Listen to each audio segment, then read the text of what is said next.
First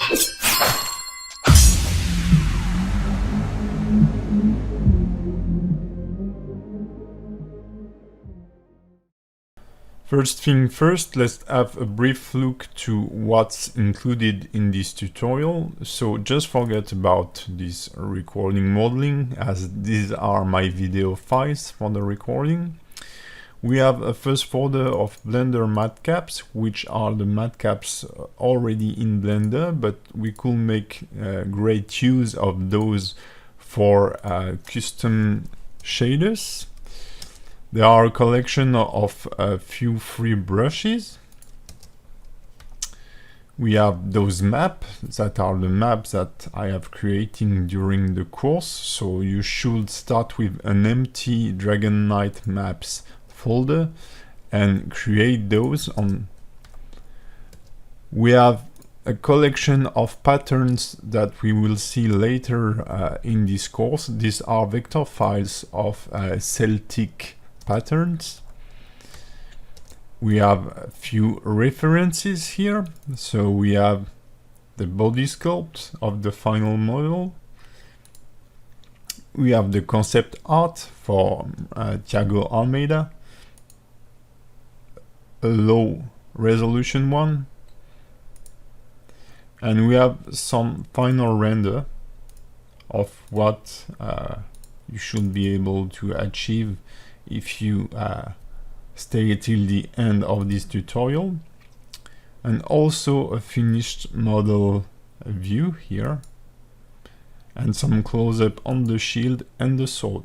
Finally, we have some selected textures from texture.com. They were, as usual, cool enough to allow me to share some texture with you for free. So here they are. Please think to check out their website, and I think you must create an account on their website because there are so many sources and you can get all of them for free. So also in the reference folder you will find one of the add-ons that we will be using that is not in the trunk of Blender, and this text file with the different sources we're using. So textures.com, here is the pattern and some reference for anatomy, the add-on, and some free HDR that are available here. So there are 4 HDR maps for our base lightning, and you will find a blend file for each chapter of this course. So for every important steps you will have an available blend file. Before you start, the most important thing is to gather as many references as possible. So I've shared with you my Pinterest anatomy board here, where you can find a lot of 3D references and photo references for muscle and stuff like this. I also encourage you just to go in Google and enter human male 3D references and just download few of these pictures and create a reference board. So I can't share the one I've been using with you because some of those artworks are the property of artists and I don't know if they are willing to share them. So as I may as they may be under copyright, I prefer just not to share them, but you can easily find those references on internet. So as a private using, I believe you can go there and check what you need. The important things here is try to find as many reference of human body as possible in T-pose, for example here, and try to find references of very muscle men so that you can easily read muscles, but also of more average people. That's important to see how muscle flows on a regular body, let's say.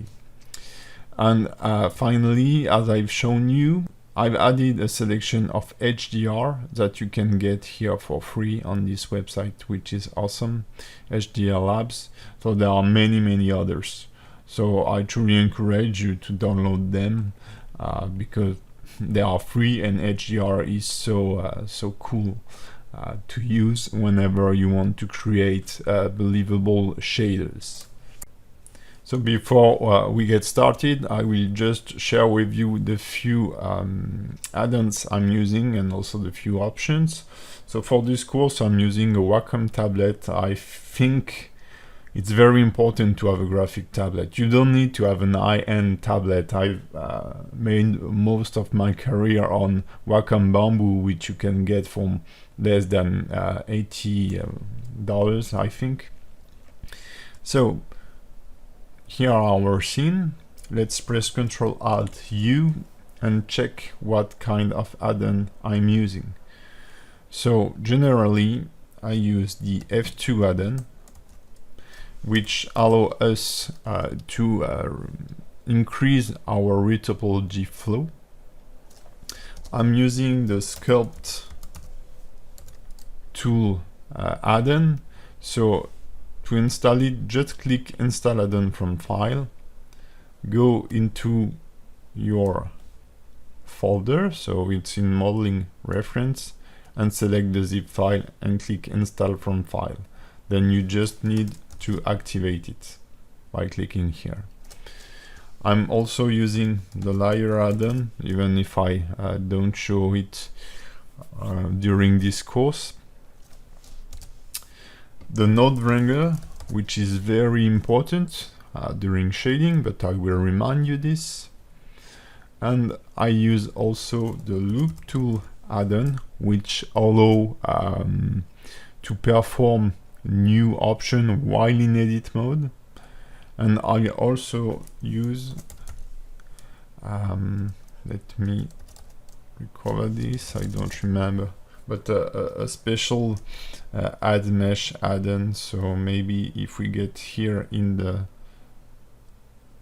add mesh, yeah, add mesh extra object. So I don't remember if we even use it during this course, but you will find some really cool features in it. Regarding the input, one of the important things here when you are using a tablet is to use emulate free button mouse. So this will allow you to navigate more easily using your tablet, because you don't have the mouse wheel or a third button, or it's not really easy to get it. And currently I always use this even when I'm using a mouse. I think it's way easier. So I will show you. Now when I press Alt, click, left click and drag, currently drawing with my tablet, I can rotate. Control Alt, I can zoom in. Alt Shift, I can drag here the canvas.